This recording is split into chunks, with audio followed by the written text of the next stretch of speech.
Just today's Wednesday. We've done a couple of these this week already. So Monday through Friday from 12 to 12:15. And the idea is just 15 minutes a day that I'm pretty sure we all have. Whether or not it actually works at noon, I totally get. Like we have other commitments or jobs or other things that preclude us from doing that. But the idea is, if we want to get better and feel healthier, we need to carve out some time to do those things. And the fundamental process that we're activating is this idea of self-directed brain plasticity. And that basically means that we can use our mind. So we can intentionally right now sit down for a few minutes and say, I want to do this. I'm going to intentionally bring up these memories or these beliefs or these thoughts. In other words, activate my mind. And when I do that consistently, it changes the structure and function of my brain.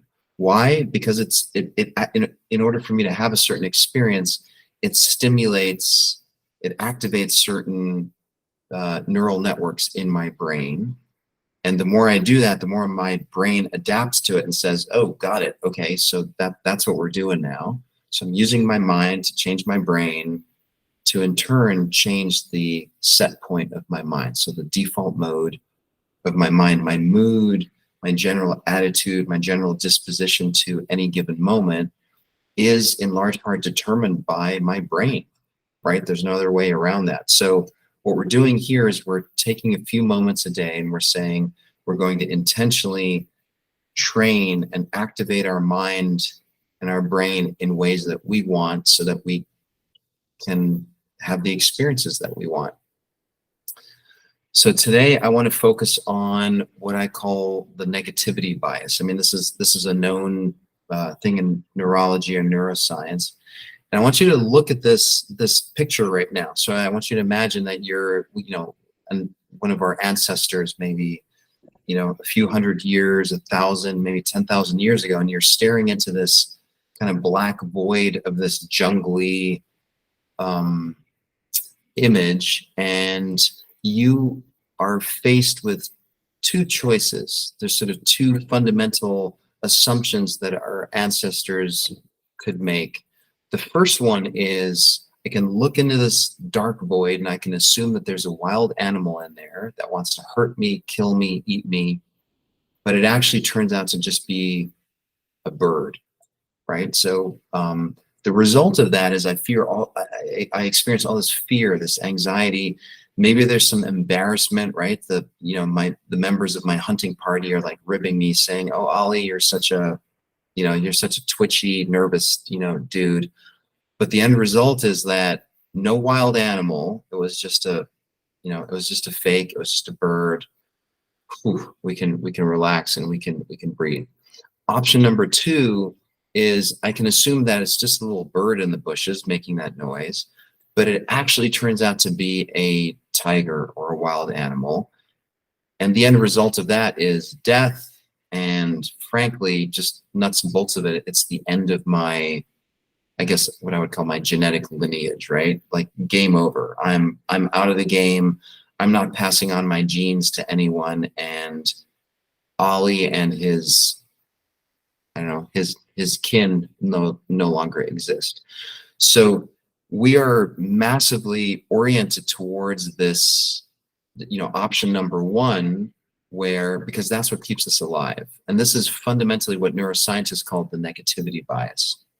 So we quite literally are, welcome, look, this is one of our ancestors. We are the descendants of extremely nervous, twitchy, anxious, irritable, scared, and chronically on edge, hairless apes. We are the ancestors of that. And so as we go through our day-to-day, it's simply changed from being in a jungle and staring into this, void of and being scared of what's behind the shadows. So now we're frustrated about our internet connection not working out. We're frustrated by the fact that our friends seem to be having way more fun than I'm having.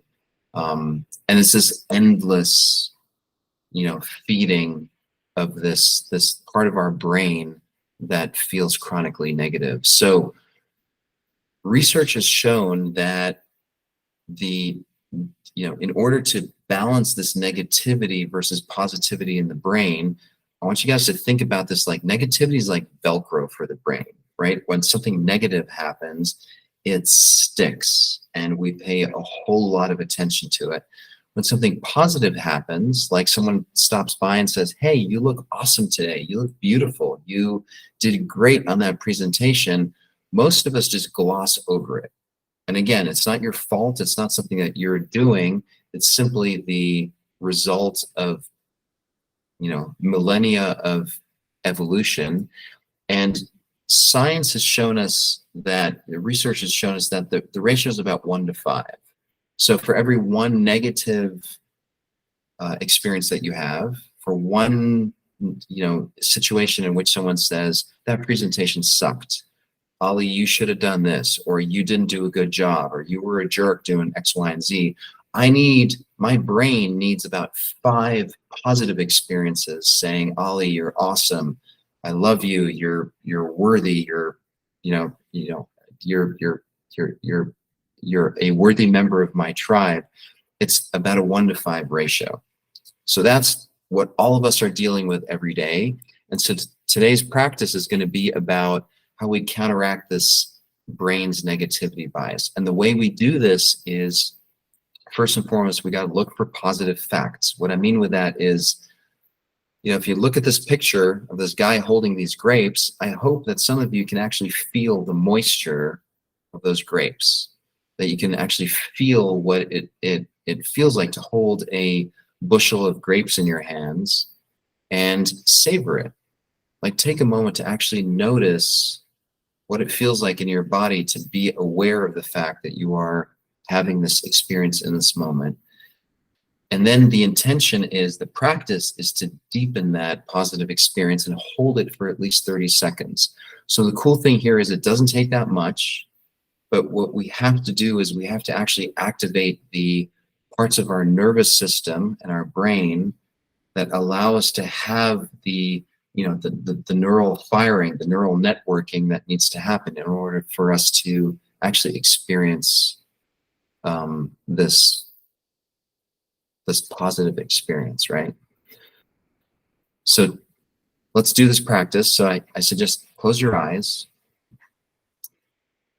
and I want you to imagine or drop back into a memory of something positive. And again, go for the facts. So I'm not asking you to make something up or fake it till you make it. I want you to actually drop into a place where it might be a recent meal that you had that tasted really good. Maybe it was an interaction with a friend or a family member where you felt safe and you felt seen. Maybe it was you just walking alone through the woods or on a trail and just feeling the fresh air and just noticing your sense of vitality and just taking it in. The important part here is, the starter is, there's lots of good things happening in your life on a daily basis, and you need to stop, slow down, and notice. So in your memory right now, I'm inviting you to take that in, to notice either the person or the situation, the experience, whatever it is. And now I want you to savor it. So just like when you take a piece of chocolate into your mouth or whatever candy you like, you can either just chew it and swallow it and get it over with, or you can slow down and you can notice sweetness, the texture. I want you to do the same thing with this memory, noticing this person, this place, what it felt like to be the beneficiary of having this awesome experience. This actually happened. Allow it to happen.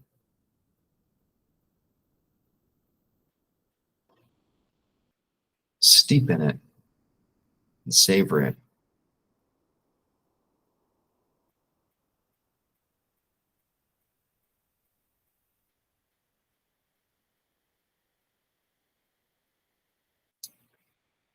And from a purely neurological standpoint, the goal is to hold on to this memory and this positive experience for at least 30 seconds. And so what that's doing is it's installing this felt experience into your explicit memory, right? You can use your explicit memory to think of something, and then you can install it into your memory. And the goal is to have this become a very familiar experience, this feeling of positivity, of feeling safe or feeling seen, or having this positive sensory experience in your body, to make that a habitual, normal experience. And it just takes practice. It just takes repetition. There's nothing really that magical about it. It just takes making time, activating it, and then doing it.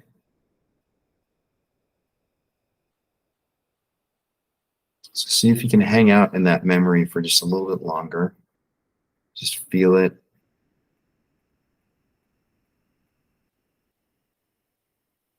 Allow it.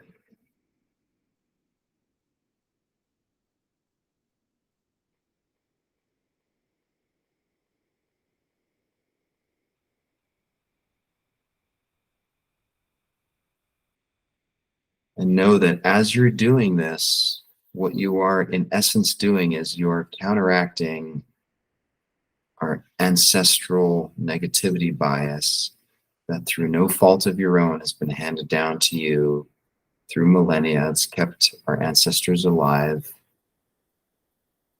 And it's time now to step into a new place where you get to make a choice and say,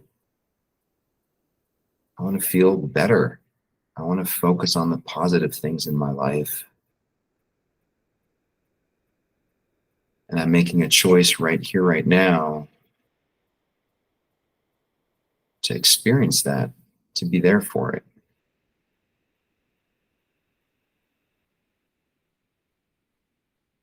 Don't wait for it to happen to you. Engage in the process of making it happen.